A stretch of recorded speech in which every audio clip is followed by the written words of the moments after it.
You're watching News 24 Live. Welcome to what is likely to be our last sports chat show for 2015, where we are going to be looking at the year in review on the sporting front.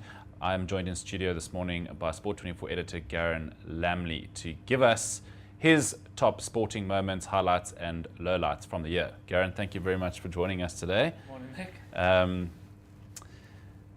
It's been a big sporting year. The things that stand out for me, particularly, of course, are the Rugby World Cup, the Cricket World Cup. But there's been a couple of big moments in between. Some days that almost broke the internet. Right? Sport 24. What has been some of the moments that really stood out for you this year on the sporting front? Yeah, look, it's been a fantastic year. As you said, it's not often that you have two World Cups, cricket and rugby, this year. So, fantastic year for South African sport. Unfortunately, probably the lowlights overshadow the highlights. If you go all the way back to February with the Cricket World Cup, it was one of the two biggest days for Sport 24 when South Africa, the Proteas went out to New Zealand in that semi-final match in New Zealand. This newsroom was at a standstill. I remember, absolutely. You're right. I mean, it was. It came down unfortunately to another South African, Grant Elliott, who was born in South Africa, played a bit of cricket in South Africa, eventually scoring the winning runs. I remember Dale Steyn lying down in the middle of the pitch. Another defeat for the poor Proteas. They looked so good heading into that tournament. The real hopes that they could lift it for the very first time. Wasn't meant to be, unfortunately.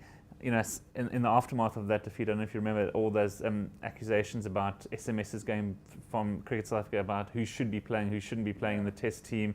He picked a Vernon Philander who wasn't fit. Earlier in the tournament he was injured. Political interference. It seemed to overshadow, unfortunately, the team, and that dragged on for weeks afterwards. And so unfortunate there, but that was certainly one of the biggest single moments of the year. Then obviously the second biggest, or maybe even the biggest, the Springboks' shock defeat to Japan in their opening game at the Rugby World Cup in England. Nobody obviously foresaw that. Eddie Jones leading Japan to victory over Heineken Meyer's Springboks. Massive upset, probably the biggest in maybe rugby world history, let alone just at the Rugby World Cup. So, that was a massive wake-up call. Obviously, it didn't matter in the end for the Springboks. They went on to top their pool, got through to the semi-finals, again losing to New Zealand there. Did finish third after beating Argentina in their fourth playoff match. Obviously, as we know now, the aftermath of all that, Heineken Meyer stepping down, still looking for a new Springbok coach. That's obviously now going to drag into 2016. So, it was a fairly busy rugby end of the year. We thought, with no end-of-year tour, things would quieten down, but certainly wasn't the case.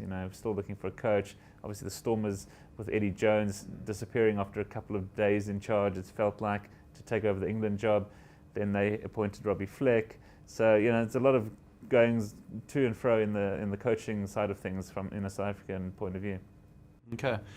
Garen, another big sort of scandal this year, of course, has been FIFA. Right. Sepp Blatter and co., which has been, you were saying earlier, has been dragging on and on for the last 6 months or so.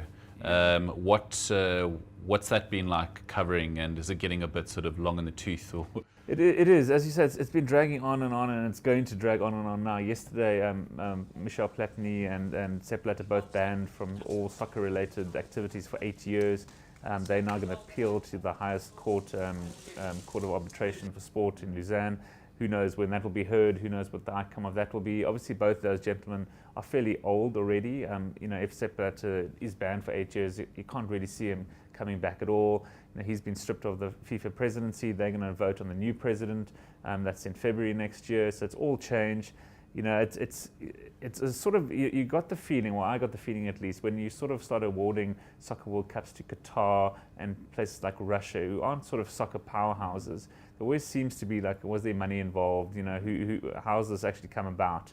And it seems like there were payments behind the scenes, underhand donations of really expensive watches and stuff that took place to sort of secure these all-important votes. South Africa will never ever forgive Charles Dempsey for voting against what his federation, I believe in New Zealand, said that, for the 2004 Soccer World Cup that eventually went to, no, it couldn't have been 2004, whenever it was. It felt like a long time ago now. That ended up going to Germany, and we missed out there. We had to wait until 2010 to eventually get the Soccer World Cup.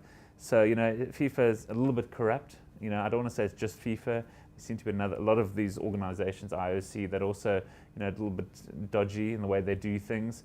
So that's it leaves a bitter taste in the mouth, because they FIFA, the world global game, soccer, the most popular sport in the world, pretty much every country plays. But now it seems like it's a little bit corrupt, and you start questioning how we even won the 2010. How much did we have to play Jack Warner to secure his votes, and that's sort of dragging on and on and on. So that's certainly going to drag on to 2016, maybe even longer, depending on how long it takes to sort of sort it all out.